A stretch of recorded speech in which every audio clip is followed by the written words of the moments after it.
Hello everyone. Last class में हमने सहज मधुमेह या प्रमेह की बात की थी, तो उसका आपका मॉडर्न पार्ट है जुवेनाइल डायबिटीज। अगर आपको वो पार्ट क्लियर है तो ये भी समझ में आएगा, बस थोड़ी बहुत टर्म इसके अंदर क्या होंगी, चेंजेस होंगे, वो हम बात कर लेंगे। तो शुरू करती हूँ मैं जुवेनाइल डायबिटीज। जुवेनाइल डायबिटीज क्या है? सबसे पहले आपको ये पता होना चाहिए कि डायबिटीज जो है वो किस तरीके का डिसऑर्डर है बॉडी के अंदर। तो डायबिटीज में होता क्या है, सभी का जाना पहचाना है, कोई नई बात नहीं कर रही हूँ मैं। तो इंसुलिन एक हार्मोन है, ठीक है। इसकी क्या हो जाएगी, कमी हो रही है बॉडी में किसी भी तरीके से, चाहे ये बन नहीं रहा है या सेल के पास पहुंच नहीं रहा है, एक ही बात है, ठीक है। तो यहाँ पे क्या हो गया कि इंसुलिन की वजह से जो है वो ग्लूकोज जो है वो सेल के पास नहीं जा रहा। बस रफली बात करी मैं यहाँ पे अभी। तो ग्लूकोज, इंसुलिन की कमी हो गई, चाहे तो पेनक्रियाज की बीटा सेल उसे बना नहीं रही, या फिर बन तो रहा है लेकिन सेल के रिसेप्टर जो है वो डेड हो चुके, ठीक है। तो हुआ क्या कि इंसुलिन काम क्या करता है कि जो आपके ब्लड में ग्लूकोज है इसको आपकी सेल तक ये पहुंचाएगा, इंसुलिन लेके जाएगा, ग्लूकोज को सेल तक पहुंचा देगा। इस तरीके से ब्लड में ग्लूकोज का लेवल क्या रहेगा, मेंटेन रहेगा। अब इंसुलिन नहीं तो ब्लड में ग्लूकोज बहुत ज्यादा, सेल के पास ग्लूकोज कम। तो आप अब थोड़ा ध्यान से सुनिएगा।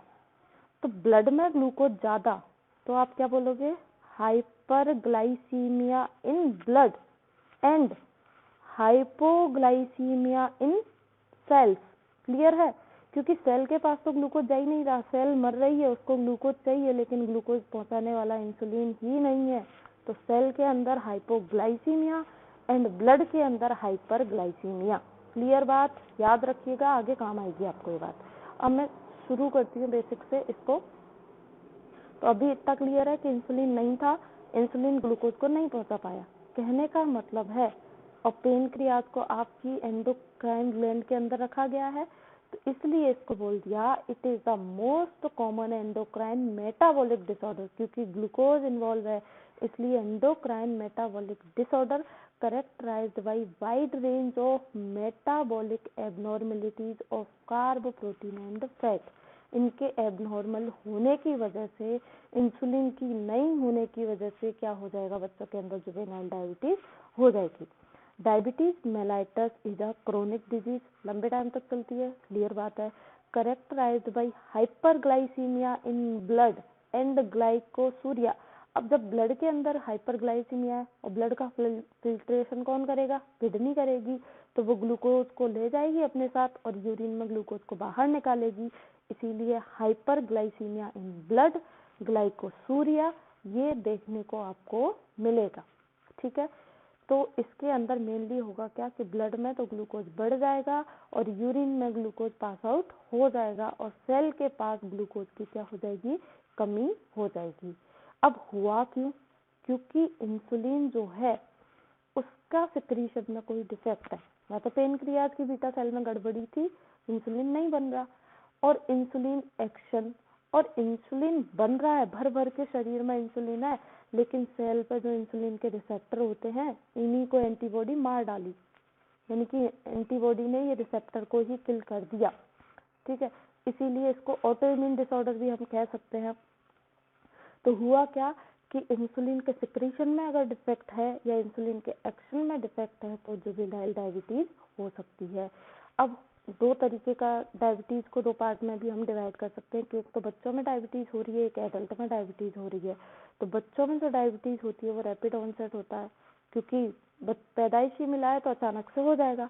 एडल्ट में डायबिटीज जरूरी नहीं है कि हेरिडिटी का हो, लेकिन उसने कुछ ऐसे पॉजिटिव फैक्टर का सेवन किया जिसकी वजह से क्या हुआ, धीरे धीरे वो हो रही है, तो इसमें भी क्या होगा, इंसीडियस हो जाएगा। फिर उसके बाद ओबेसिटी डजंट प्ले रोल। बच्चों में ऐसा नहीं है कि पहले बच्चा जो है बहुत ज्यादा मोटा था उसकी वजह से उसको डायबिटीज हो भी सकती है, नहीं भी हो सकती, ऐसा कुछ जरूरी नहीं है। क्योंकि यहाँ पे जो डायबिटीज हो रही है वो किससे हो रही है, जेनेटिक हो रही है। तो यहाँ पे ओबेसिटी कोई रोल प्ले नहीं करेगी, लेकिन एडल्ट में जो ओबेसिटी होगी वो प्री डिस्पोजिंग फैक्टर हो सकता है क्योंकि हो सकता है कि जीन में कोई गड़बड़ी नहीं थी, लेकिन फिर भी जो निदान में बात कर रही हूँ ऐसे की है जिसकी वजह से बहुत ज्यादा कफ बढ़ रहा है, मेद बढ़ रहा है, तो उसकी वजह से क्या हो रहा है, एडल्ट को जो है डायबिटीज होने के चांसेस हो सकते हैं। अब मैं एक लाइन बोल रही हूँ कि हर कोई ओबीज हो उसको डायबिटीज हो ऐसा जरूरी नहीं है, लेकिन एक कॉज हो सकता है कि ओबीज है तो इसको डायबिटीज हो सकती है, लेकिन होगी ऐसा जरूरी नहीं है। फिर उसके बाद ऑलवेज नीड इंजेक्टेबल इंसुलिन। अब बच्चों के अंदर तो इंसुलिन बन ही नहीं रहा, बीटा सेल गड़बड़, तो चाहिए ही चाहिए इंसुलिन, आपको इंजेक्ट करना ही पड़ेगा। Adult respond to oral hypoglycaemic agent, ठीक है, इसको आप ओरली भी क्या है दे सकते हो। तो बात दो हो गई चाइल्डहुड डायबिटीज और एडल्ट डायबिटीज। फिर इसके बाद करते हैं हम क्लासिफिकेशन की। क्लासिफिकेशन में क्या है, type 1 diabetes, type 2 diabetes. Type 1 diabetes में होगा क्या, अब बात करते हैं। टाइप 1 डायबिटीज को आप IDDM insulin dependent diabetes mellitus भी कहते हो, और टाइप 2 को non insulin dependent diabetes mellitus कहते हो। अब इंसुलिन डिपेंडेंट यानी कि इंसुलिन नहीं बन रहा है, क्यों नहीं बन रहा, क्योंकि पेनक्रियाज की बीटा सेल मर चुकी हैं, डिस्ट्रॉय हो चुकी हैं, इसलिए इसको जुवेनाइल, यही होता है जुवेनाइल डायबिटीज में। इसीलिए तो मैंने बोला कि यहाँ पे तो चाहिए ही चाहिए क्योंकि बन ही नहीं रहा, इसीलिए इंजेक्टेबल इंसुलिन उसको चाहिए। टाइप 2 में नॉन इंसुलिन डिपेंडेंट हो गया। और दूसरा कॉज क्या हो सकता है, genetic defect of beta cell function, genetic defect in insulin action या इन्फेक्शन की वजह से भी डायबिटीज हो सकती है। लेकिन मेनली अगर आपसे क्लासिफिकेशन पूछा जाए तो आपको दो ही करके आना है, एक तो IDDM और एक NIDDM, ठीक है। तो यहाँ पे नॉन इंसुलिन डिपेंडेंट और इंसुलिन डिपेंडेंट, ये ही मेनली आपको बताने हैं। नेक्स्ट बात करते हैं इटियोपैथोजेनेसिस, क्या रहेगा। मधुमेह का कारण बालकों में 95% रोगियों में क्या रहता है, वही मेटाबॉलिक फैक्टर रहेगा। अगर मेटाबॉलिक डिसऑर्डर है उसकी वजह से ही क्या रहेगा, इंसुलिन की कमी उसके अंदर हो जाती है। क्या हुआ कि बीटा सेल जो है वो डिस्ट्रॉय हो गई और ग्लूकोज जो है वो ब्लड में तो भर भर के है लेकिन सेल के पास पहुंच नहीं रहा। जैसे हमने अभी देखा था, मैंने अभी आपको बताया कि इन्फेक्शन की वजह से भी हो सकती है। तो कौन कौन से इन्फेक्शन, मम्स में डायबिटीज होने के चांसेस होते हैं, लंबे टाइम तक चले, रूबेला है, या और कुछ अन्य वायरस भी टाइप 1 डायबिटीज उत्पन्न करने में अहम योगदान करते हैं। तो छोड़िए बात, याद रहे तो ठीक है, वरना कुछ खास इंपॉर्टेंट इसका रोल है नहीं। अब मैं बात करती हूँ इसके क्लिनिकल फीचर्स की। क्लिनिकल फीचर्स जो होते हैं वो 3 फेज में आते हैं। कौन कौन सी फेज, पहली आएगी इनिशियल फेज, दूसरी आएगी रीमिशन फेज, तीसरी आएगी रिलैप्स फेज। पहली फेज में हम बात करते हैं इनिशियल फेज। इनिशियल फेज में क्या होगा, P3 रहता है यहाँ पे, ठीक है, P3 रहेगा। P3 में क्या होगा, बचपन से पढ़ रहे हैं कि पहले क्या होगा, पॉलीडिप्सिया, ठीक है, फिर क्या होगा, प्यास ज्यादा लगेगी, फिर क्या होगा, भूख ज्यादा लगेगी, पॉलीफेजिया, और फिर उसके बाद क्या रहेगा, पॉलीयूरिया। तो 3 इसके मेन फेमस जो सिम्टम रहते हैं वो क्या रहते हैं, P3, पॉलीडिप्सिया, पॉलीयूरिया और पॉलीफेजिया, 3 इसके मेन सिम्टम है। तो ये तो आपको रटे हुए होने ही चाहिए P3 वाले, इसको अलग से आप जो है नोट डाउन भी कर सकते हो। तो पॉलीफेजिया, पॉलीयूरिया और पॉलीडिप्सिया। फिर उसके बाद आता है, एक है बच्चों के अंदर जो बहुत ज्यादा देखने को मिलता है वो है नॉक्सियूरिया, यानी कि रात में सोते सोते क्या हो जाएगा, यूरिन पास आउट हो जाएगा, तो नॉक्सियूरिया भी देखने को मिलेगा और रात में ही ज्यादा इनको क्या आएगा, टॉयलेट आएगा। फिर उसके बाद है एन्यूरेसिस भी, ये आपकी पूरी एक डिजीज है कंप्लीट, वहां भी मैं बात करूंगी इसकी। एन्यूरेसिस में क्या होगा, बेड वेटिंग, सोते सोते यूरिन पास आउट हो गया। वेट लॉस देखने को मिलेगा क्योंकि ग्लूकोज जो है वो सेल के पास तो जा नहीं रहा, सारा बाहर निकल रहा है, इसलिए वेट बढ़ेगा नहीं, इसलिए क्या होगा, वेट लॉस होगा। जनरल वीकनेस डेफिनेटली देखने को मिलेगी क्योंकि ग्लूकोज की क्या हो रही है, सेल्स के अंदर कमी हो रही है। टायर्डनेस और बॉडी पेन, ये जो होंगे इसकी इनिशियल फेज के क्या रहेंगे, सिम्टम रहेंगे। फिर सेकंड फेज आती है इसकी रीमिशन। रीमिशन को हम हनीमून फेज भी कहते हैं। क्यों कहते हैं, इसलिए कहते हैं कि यहाँ पे क्या था कि इनिशियल फेज में जो थी बीटा सेल ने क्या किया, धीरे धीरे इंसुलिन बनाना कम किया। अब धीरे धीरे इंसुलिन बनाना कम किया इसीलिए हमें ये सिम्टम देखने को मिले। दूसरी फेज में क्या हुआ, जो बीटा सेल मर रही थी वो वापस क्या करती है, कोशिश करती है थोड़ा बहुत खुद के अंदर इम्प्रूवमेंट करने की। तो बीटा सेल सिंथेसिस जो इंसुलिन बनाती है उसके अंदर वो थोड़ा सा कोशिश करेगी उसको ठीक करने की, इम्प्रूव करने की। इसीलिए क्या होगा कि बॉडी में थोड़ा बहुत इंसुलिन अब बनने लग जाएगा, लेकिन ये ज्यादा देर तक ये बना नहीं सकती, थोड़े टाइम तक ही बना पाएगी। इसीलिए इसको बोला है हनीमून फेज, कि थोड़े बहुत टाइम का ही रहेगा, इसीलिए बोल दिया इसको हनीमून फेज। तो duration of this insulin free period varies from 1 month to 2 years. तो 1 महीने से लेकर 2 साल तक ये पीरियड जो है रह सकता है, जिसमें क्या कर रही है पेनक्रियाज की बीटा सेल इंसुलिन बनाने का ट्राई कर रही है, एफर्ट्स कर रही है। इसीलिए बोला है रीमिशन, कि जो बीटा सेल है वो वापस मिशन पे गई है, वो इंसुलिन बनाने की कोशिश करेगी। Undergoes spontaneous decline in exogenous insulin requirement. अब जो आप बाहर से इंजेक्ट करके ले रहे थे इंसुलिन, उसकी आपको इतनी जरूरत नहीं पड़ेगी, उसको आप डिक्लाइन कर सकते हो। कौन सी फेज में, रीमिशन फेज में, क्योंकि यहाँ पे बॉडी में थोड़ा थोड़ा इंसुलिन बन रहा है। लेकिन ये ज्यादा देर की कहानी नहीं है, थोड़े देर ही ये कहानी चलेगी, इसीलिए इसको बोला है हनीमून फेज। फिर थर्ड आती है फेज ऑफ रिलैप्स।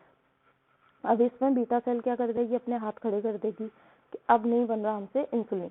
तो यहाँ पर अब ये कंप्लीट डिस्ट्रॉय हो जाएगी। तो अब आपको पूरी तरीके से डिपेंड होना पड़ेगा एक्सोजीनस इंसुलिन पर। तो an interval of progressive insulin requirement बढ़ जाएगा। अब जल्दी जल्दी आपको बाहर से इंसुलिन की रिक्वायरमेंट चाहिए due to declining endogenous insulin secretory capacity and insulin resistance.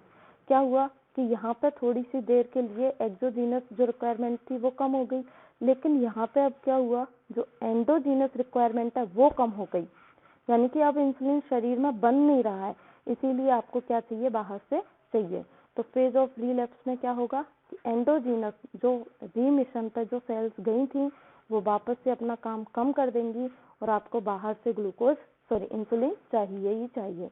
फिर आता है total diabetes, complete beta cell destruction with no capacity for endogenous insulin synthesis और रिलीज।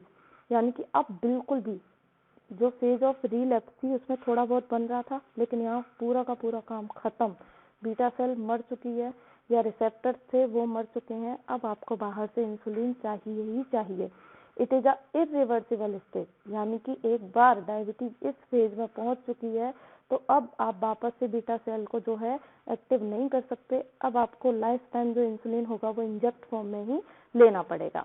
तो इंसुलिन की रिक्वायरमेंट जो होती है वो एडोलसेंट के लिए कितनी रहेगी, प्री एडोलसेंट यानी कि बच्चों के अंदर 0.8 यूनिट्स पर केजी पर डे चाहिए, और एडोलसेंट के अंदर कितना चाहिए, 1 यूनिट पर केजी पर डे चाहिए। ठीक है, तो टोटल डायबिटीज में क्या होता है, बॉडी जो होती है वो पूरी तरीके से डिपेंडेंट हो जाती है किस पे, इंजेक्टेबल इंसुलिन पर। इसकी डायग्नोसिस की बात करते हैं तो डायग्नोसिस में क्या करेंगे, हम यूरिन का एग्जामिनेशन करेंगे। यहाँ से आपको क्या पता चलेगा कि ग्लूकोज आ रहा है, तो ग्लूकोज आ रहा है तो आप एक आइडिया गेस कर सकते हो कि इसको डायबिटीज हो सकती है।